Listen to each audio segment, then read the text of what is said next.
Mishnah in Shkalim says, Einat Teirim nichnas loy b'pargud chafes v'loy b'minav v'loy b'sandu v'loy b'tfilim v'loy b'kameah.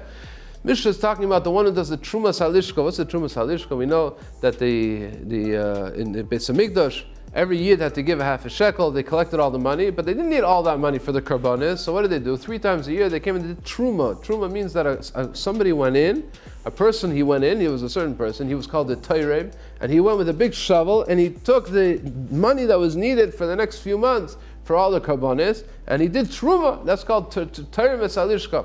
This person has special halachas. He's not allowed to have cuffs on his pants. He's not allowed to wear tefillin. He's not allowed to have shoes. He's not allowed to have sandals. Why?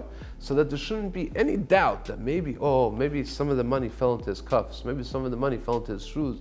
And maybe somebody will say he became rich because of that. Or even the other way around, even if he becomes poor, there'll still be Yidden who will say, some Jew is going to say, Hashem punished him because he tried to steal. So there shouldn't be any doubt about it. There shouldn't be any place for somebody to doubt his pure intentions.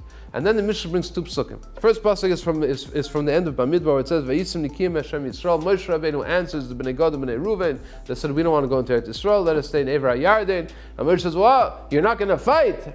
You have to fight, and then you can come back. You can leave your wife and your children here, but you have to come and fight. Why? V'yisam nikiyim Hashem Yisrael, so that you should be clean in front of Hashem and in front of the Jews. So nobody should say that you wanted to stay here because you don't want to fight. So therefore you have to be clean. Then the Mishnah brings another pasuk. It's a pasuk in Mishnah, and find favor, find charm, find favor in the eyes of Hashem and in the eyes of a person. Tiferes Yisrael, Pirush on the Mishnah, it says, why do we need the second pasuk? First pasuk is from the Torah. It's a very clear pasuk. You have to be clean.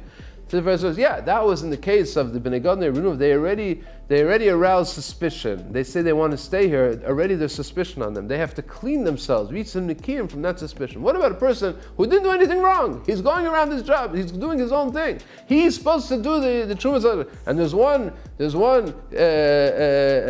crazy Jew who's going to say, he's stealing money from them. We have to care about him. Yes. You have to actively pursue your actions to do in the proper way. It's that there shouldn't be any doubt. Nobody should be able to say about you. You should be beyond any type of suspicion. Some Sefer writes in one of his letters that he thinks that when it says in the pasuk in Kehelis, "Ein tzadik ba'aretz asher yaseh tov v'leyechda," there's no person in the world that didn't do any aver. You know what Shavuot is talking about? It's talking about this aver. How is it possible for a person to be completely clean? Chazam Sefer says, I don't think I can do that. I don't think that there's a person who's completely clean of any suspicion. There'll always be one Meshuggah who says, he's stealing, he's doing it, he's doing it for himself. There'll always be somebody who suspects you of doing something not right. And you have to always be busy with trying to remove suspicion from every single person. Not shaykh, says the Chasam Sefer. Rav Pam writes in Sefer Atar Lamelech, Rav Pam Zatzal, you see even Moshe Rabbeinu, it says Kikol Beis Yinam, who he was completely trustworthy in front of HaKadosh Baruch Hu. Still, our parsha is Vayakhel-Pekudei.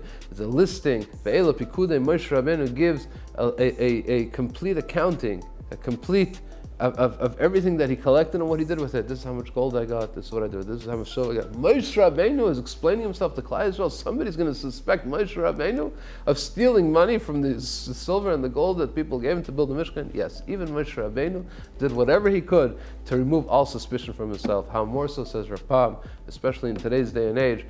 Fortunately, so many people, they look at the religious world, they look at the religious Jews, at Bnei Yeshiva, at Bnei Torah, and they say, he's doing this shtick, and he's doing that thing, and he's that. People have to be so careful. They should be beyond suspicion. There shouldn't be even any havamina. The Roy Hadvarim La'imram, anybody who knew Rav Pam Zatzal was somebody who was always so careful that everything he did was beyond suspicion. Nobody ever suspected him of everything, but he demands it from every Ben Torah, every Ben Yeshiva, anybody who has any dealings with other people, for sure should always be careful and always be cognizant of the fact that people are looking, and do your best, whatever you can, to be beyond any suspicion. Are we any better than Moshe Rabbeinu? Of course, even Moshe Rabbeinu did that. For sure, every single Jew has to do that for himself. The Chavis and Chazak and Nischazek.